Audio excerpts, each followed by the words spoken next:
Let it be known that I am absolutely terrible at Atomic Robo-kid, and for good reason. The game is very difficult. Now while most of the actual enemies don't harm you, they most certainly do slow you down, which in turn has you vulnerable to enemy projectiles, which will kill you. This makes the relatively short levels the hardest you'll ever play. Throughout each stage there are various weapon types to pick up, ranging from fast multiple shots to a powerful but ever so slow rocket. There's even a rapid fire shot, which makes life so much easier. Unfortunately, it doesn't last forever.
Graphically, this Mega Drive port isn't that bad. In fact, it looks pretty close to the arcade game in terms of colour and sprite size for the most part. It must be said that this version is slightly easier than the arcade original, but only ever so slightly. The audio, as you can hear, is a little tinny, but not too bad. It can start to get annoying when played at high volumes for a prolonged period of time, however.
While the Amiga version does run at a lower frame rate to the console versions and also has a darker color palette than the Mega Drive port, it must be said that this is a respectable version.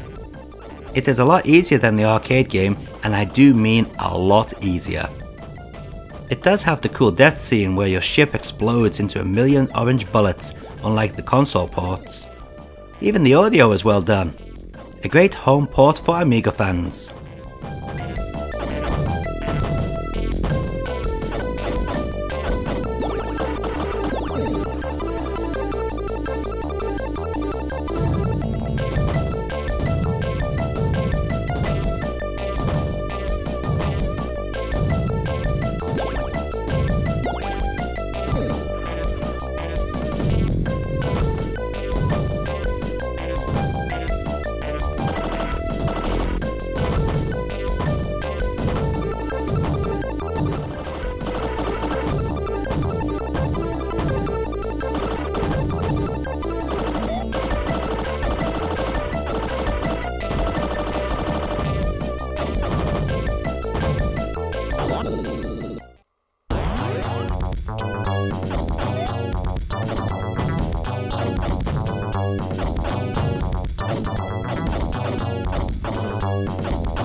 The PC Engine version is actually more of a remix than a straight arcade port.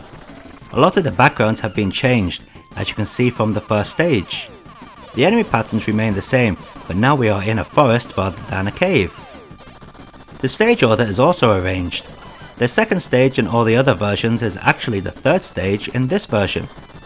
Again, like the Amiga port, this PC Engine version is much easier than the original, but this time it's due to an energy bar rather than less enemies like in the Amiga version. The inclusion of an energy bar is welcome in my book, but it does change the way the game plays. It just doesn't seem to have that edgy gameplay that the other versions have.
There's not much we can say about the X68000 port.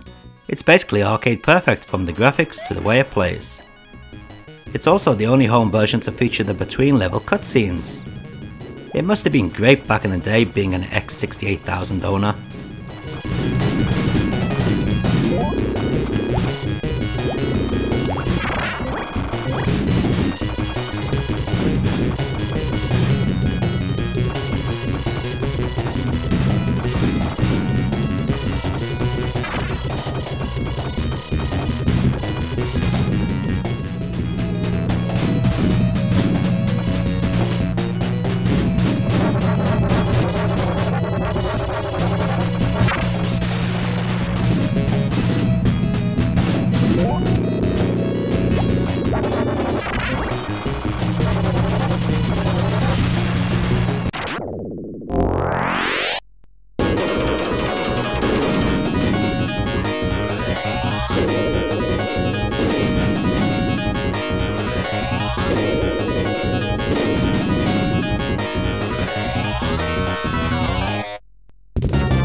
Strangely, Atomic Robo-kid got a port to the Commodore 64, but not the ZX Spectrum or the Amstrad CPC.